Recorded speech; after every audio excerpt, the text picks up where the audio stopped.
Certainly. Some of the names they mentioned, but probably first and foremost for me would be my parents. Probably. My dad was he was the ultimate man that you would want to show up and buy club calves for you. He never really took a big interest in the breeding part of it. He liked the cash grain farming, fed cattle out, but when we went to go buy a club calf, he was all about it, and learned, you know, lots of. And my mom was the one that basically helped us with the work, and he mentioned the Lewises and the Rolands and Gerald Callahan, but maybe for me, probably it was my education. Nick Wells, my coach at Colby Community College, I think he's the head of an endowment there, and then Doc Abel here at Kansas State University. Miles McKee gave us a pretty big leg up when Kent and I were building our cow herd, and recommended us to lease the old Kenmore Angus Ranch, and that pretty much drove us to the point where we could expand and get our cow herd larger. But you know, I've left a lot of people out, but yeah, it's hard not. Yeah, there's a lot of, you know, some of the people that I mentioned probably weren't so much mentors as they were you set your influence and set your goals and aspirations to be like those people. Anybody for you, Greg? Obviously, my dad, in terms of evaluation, work ethic, and just giving you a drive that sometimes he didn't even know he'd give you. He'd spark it in you. And my mom, she's not here. She holds it all together. She's the kind of the container, yeah. That keeps us all going. She's not here. We asked her to come with us. She's like, I got too much work to do. I can't even go. If you'd have gave me a couple days, if you'd have gave me a couple days notice, we would have. And I think she knew about it. She just kind of had too much going on, work cabin and stuff to do it. But I mean, my furthering it. I mean, I picked up a lot from just going to shows and learning from this person and that person. Too many to mention. My mentors, and actually it probably started in high school with our ag teacher Bryce on pushing us to livestock judging, helping us with reasons, and we weren't even close to the best ones, the state contest, but we knew about it, and we knew enough about cattle ourselves. We were stockman enough that we sounded good enough, and it kind of jump-started us into really, really liking it. For me, my brother, and my cousins. Yeah, Brig was a national FFA champion judge as well. Their team was reserves, and one of my other sons was on that team as well. But I went to Bryce would have been the coach. Coach, yeah, Bryce on. But then we went under Chris Molinex. He's obviously well known in the business and the industry, and I learned a lot from him in terms of structure and putting it into words and seeing things that you maybe wouldn't see or understand if you hadn't had a teacher like him. And obviously when I got to senior college, Scott Shockey, learning from one of the pioneers of the new age livestock judging is too as well now. And I can't go without mentioning our assistant coach at that time too, because he drove us pretty hard, was Brandon Callis. So them guys kind of got me into seeing things that I maybe wouldn't have got to see, or took me places I maybe wouldn't have gone without him. Christy was on the national champion judging team as well.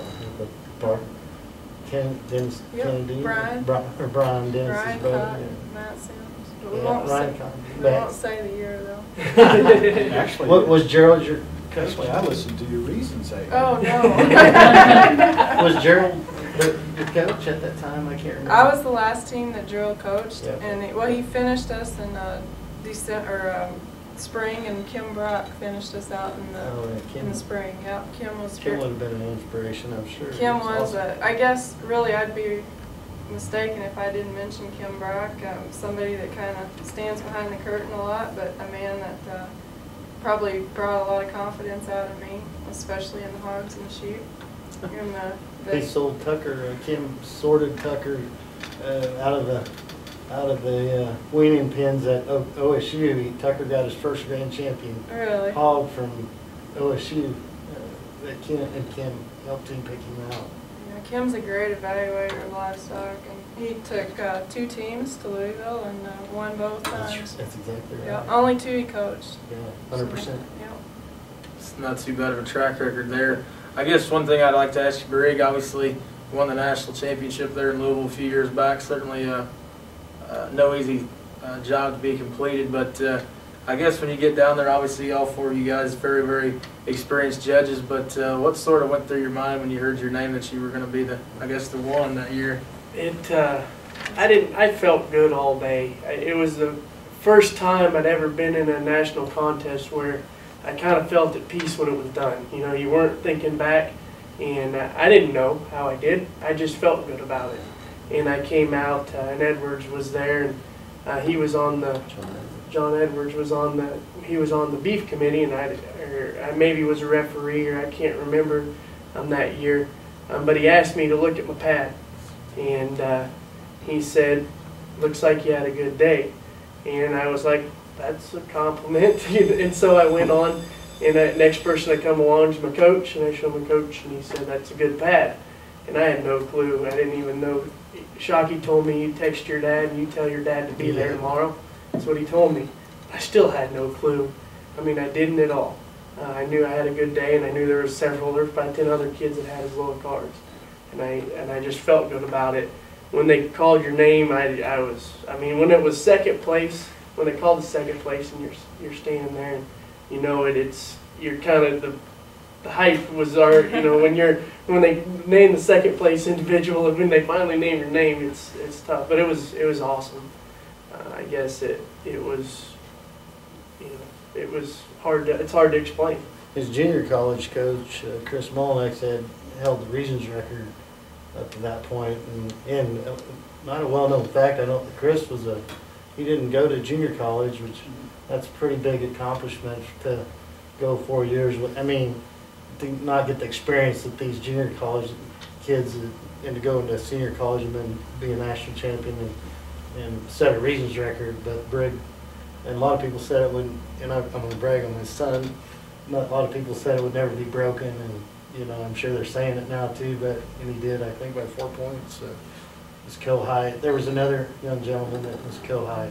What was your as score? well. 80, I dropped 12, 88, 288.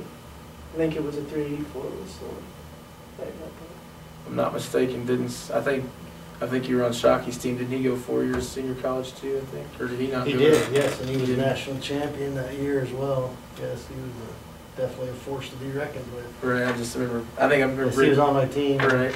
Yeah. I think I remember Brig mentioning that one time before, saying that he didn't Tremendous. go to JUCO. But I think he said your whole team came from Colby, I guess, besides Scott, I think maybe. Or Pretty much, Mark Rickenbaugh has been very successful in the hog business, and he's doing a real nice job with voodoo cattle as well right now. And he went to Fort Scott, and then Kent McCune and Randy, we called him Ranch Rollover. Gotcha. Well, I guess really appreciate everybody coming out. I guess one thing that I think is important, obviously all these guys are still very active in the business. Real quick, I guess obviously I know you're judging in Reno this weekend. As far as your operation, what's sort of coming up for Jensen Brothers? Folks need to pay attention to any sales or events or any cattle we need to be looking for in the coming months or weeks? Well, we had a sale this fall, and we sold a group of females, which we hadn't done in 9 years. And we'd had 10 sales previous to that where we sold quite a few females, but the Hereford business is changing, and we have really found a bull market. And so we're probably intensifying on that, and it's total performance and cattle that kind of fit the commercial man's needs. And so we're not changing our show aspect at all, but we're really intensifying on selling bulls. So probably next spring will be our first bull sale. We've sold them privately for years, and this next year I think we'll have a bull sale. Right. As far as obviously I know you've got Chris Black sale coming up, but as far as your marketing business, anything in the coming months that we really need to be paying attention to? I think you've got something coming up at Oklahoma State very Yeah, shortly. we're going to have a cattle marketing, seed stock marketing seminar, a 3-day deal that OSU has agreed to help me do, and excited about that. It's going to be 3 days at the end of May, and of of course, Chris's is the next big sale, and Chris is another person that's been a great influence over my career and a great breeder of cattle, and he another real pioneer in the club calf deal. But that's June 2nd, and it's always a volume event, and we're excited. We're going to have Livestock World .tv there. Chris is going to be there, and we're going to have a pre-sale, or is that what we call it? Pre-sale preview. Yeah. Pre-sale preview. It's going to be, yeah, I'm looking forward to it. So. And I guess obviously Mid-County Farms, Jones Stewart, Angus Ranch. I know you guys certainly are always busy. Every time I talk to Briggs, he's checking cows or on a horse or on a four-wheeler. Obviously, I know you guys are awful busy, but I know you have several sales in the fall that we probably need to be looking for. But can you give us a little backstory on when those will be and what we should be looking for? You can answer. Steer sales, usually it's the weekend, always kind of the weekend. Lately it's been the weekend before the Kansas City Steer Show. So it usually falls on that second Saturday in October. Sometimes lands on the third one, depends. It's anywhere from around the 14th to the 19th usually. And then the heifer sale is always the Saturday following Thanksgiving, 2 days after Thanksgiving. We have I guess that's where we sell our open females, sell a handful of bred heifers, and then highlight 2 or 3 of our better bull prospects. Definitely. I guess if you guys, real quick, one last question. Obviously, all you guys judge, and I know some shows you probably can't mention, but anywhere we might see you guys being the judge, any upcoming shows in the spring and summer that you guys can divulge for our viewers, besides Reno? Well, besides Reno, that's the one right now for me. Anybody else?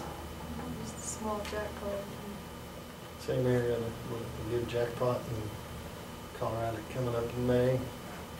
I had one. My old judging team coach said that, made the comment one time that, you know, some kids write in on their dad's shirt tails and some dads write in on their kids. That was Vic Wells, of course, and I'm thinking we all know what he meant by that. So, anyway, Brigham. I was supposed to do a pretty big one in Texas, the Tarleton State deal. It's actually numbers-wise probably the biggest number-wise prospect steer show. It's a 4-ring show, 2 days. But I had a great uncle pass, and we have a funeral Saturday, so I had to, we had to find a new judge last minute. But other than that, handful of jackpots. Certainly. Well, like I said, really appreciate this group of folks coming to join us. I think Christy came the farthest, so we really appreciate it. I believe she was in Canada yesterday at a sale working up there. But once again, thanks to Kevin Jensen. We need to mention we do have our online sale. That's our first sale with our MCF and partners with fatsteer.com. That comes up in September here, I believe. So keep looking for that on fatsteer.com. Don't want to forget that. I think we're supposed to have an online semen sale next week too. So yes, Yep. Special reserve on fatsteer.com, newagecattle.com. So don't forget that. We need to mention that. But like I said, really appreciate everybody coming out. I hope you guys enjoyed it. I certainly did.